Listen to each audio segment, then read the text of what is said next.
Hello, I'm Gary Wools, and welcome to Griffin Baptist Bible Study. I will be the teacher.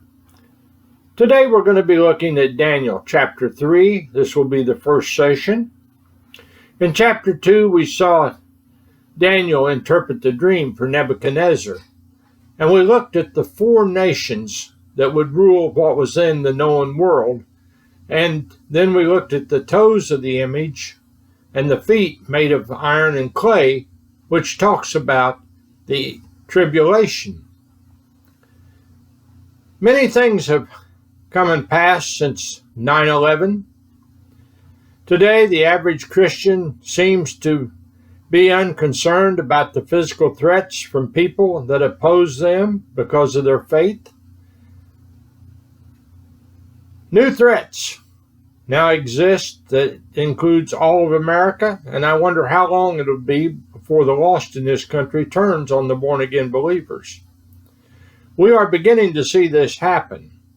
It is starting in California, where a group is trying to get the California legislature to ban the Bible. Also, the governor out there banned singing in the churches, and he calls a lot of the preaching hate crimes.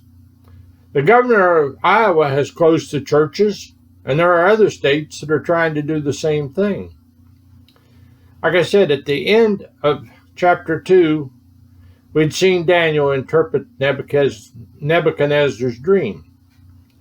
And in that interpretation, he tells Nebuchadnezzar that he is the King of Kings. In chapter 3, we'll find Nebuchadnezzar setting up this great golden image and telling everyone that they have to bow down and worship it. No one has given an explanation for this image other than it might have something to do with the Nebuchadnezzar's ego. Also, it could be an attempt to unify the different groups that he has captured and their different religions, which is present in his empire. Of course, if you think about this, this also sounds like the one world church that will exist during the tribulation. However, we will see in the message that not much has changed even to today. The devil has not changed his tactics much throughout history. He still wants to destroy Israel and those that belong to Christ. And we will continue to see these things get worse and worse as the days come. Daniel chapter 3, verse 1. Nebuchadnezzar the king made an image of gold, whose height was 60 cubits, and the breadth thereof 6 cubits. He set it up in the plain of Dura, in the province of Babylon. A cubit was measured from the elbow to the fingertip, and which would be about an average of 18 inches. The image was about 90 feet tall and 9 feet wide. We are not told if it was set on a foundation or a pedestal. Either way, the only way to describe this image is huge. It was made of gold, so it would shine like a beacon in the sun. The plain of Dura is a flat plain close to the city of Babylon, and the image could have been seen from a great far distance. The fact that it was made of gold only testifies to the wealth that existed in Babylon in that day. Verse 2. Then Nebuchadnezzar the king sent together the princes, the governors, and the captains, the judges, the treasurers, the counselors, the sheriffs, and all the rulers of the province to come to the dedication of the image which Nebuchadnezzar the king had set up. Now the king calls all the dignitaries to come for the dedication of this image. This would have been some kind of a block party. They don't know exactly how many thousand people would have been involved. It would have taken a large area like the plain of Dura to hold these people. It also makes one wonder who was left to run the country in the absence of all these dignitaries. Verse 3. Then the princes, the governors, the captains, the judges, the treasurers, the counselors, the sheriffs, and all the rulers of the provinces were gathered together unto the image Nebuchadnezzar the king had set up, and they stood before the image that Nebuchadnezzar had set up. Just about everyone that had any kind of authority at all was at this dedication. And they would not refuse to come, given Nebuchadnezzar's mental state and how he can fly off the handle and get mad and order them killed. So they would not have refused to come. Then a herald cried aloud, To you it is commanded, O people, nations, and languages. The king didn't leave anybody out that was in his kingdom. Think about all the interpreters they would have had to have there just to interpret the different languages. The basic language of Babylon was Syriac, Aramaic, so many of these gathered may have spoken that language.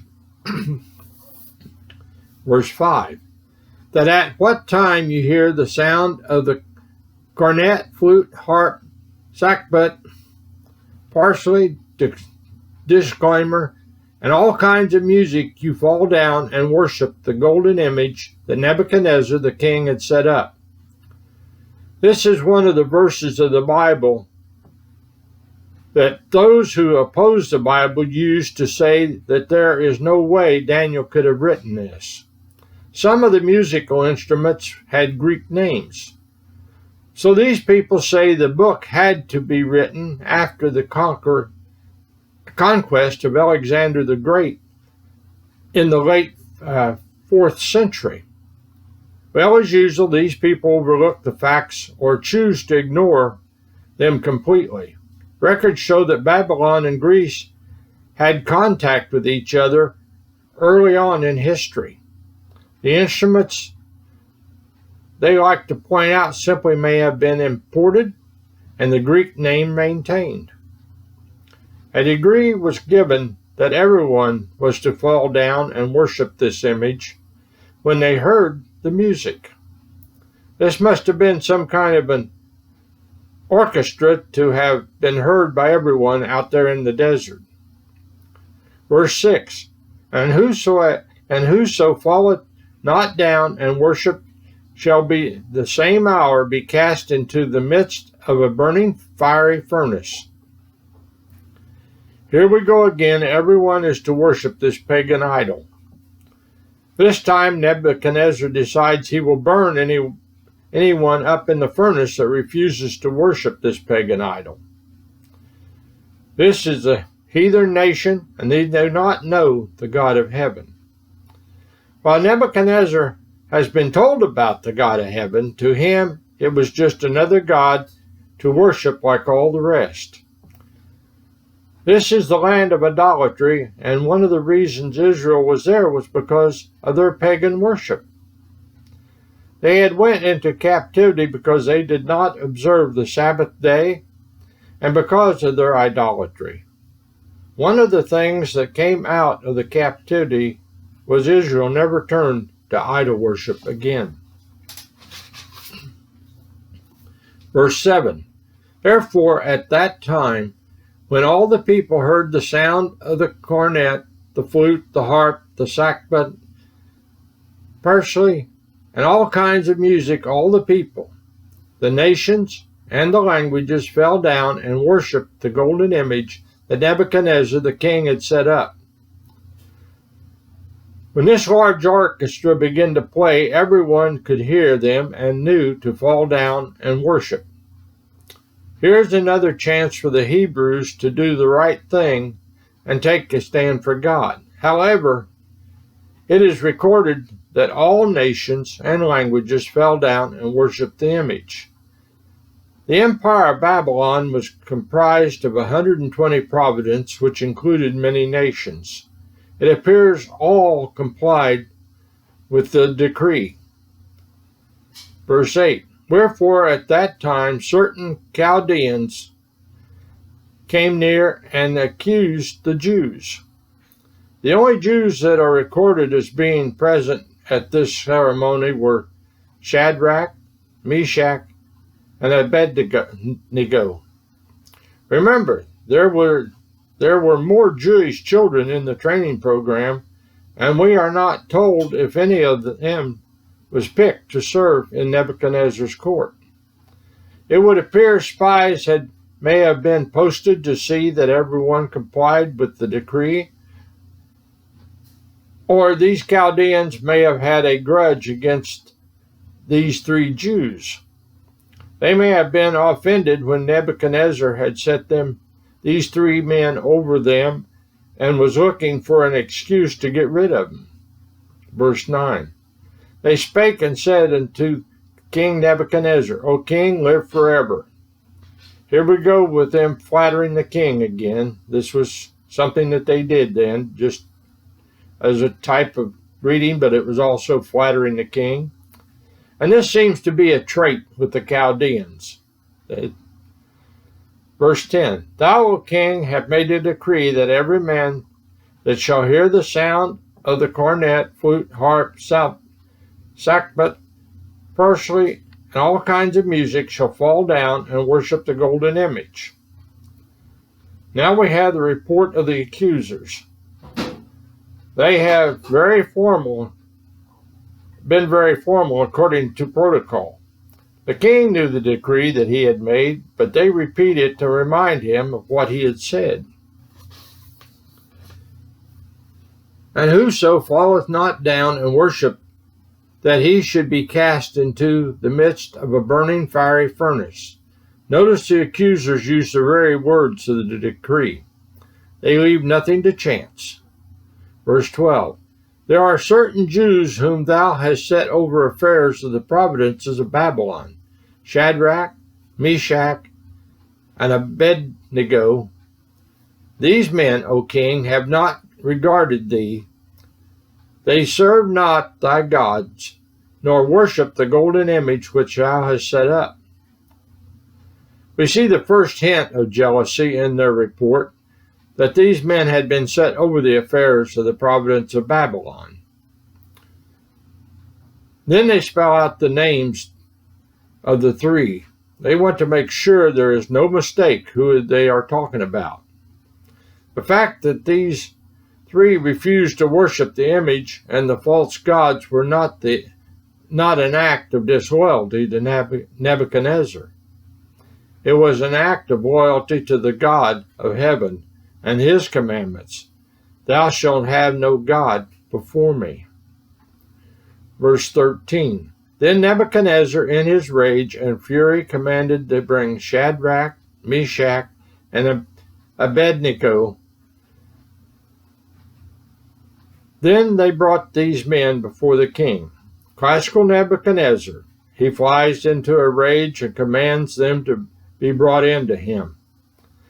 One of his mental problems is that he suffers from a form of insanity known as hysteria, a sort of maniac depression, psychosis.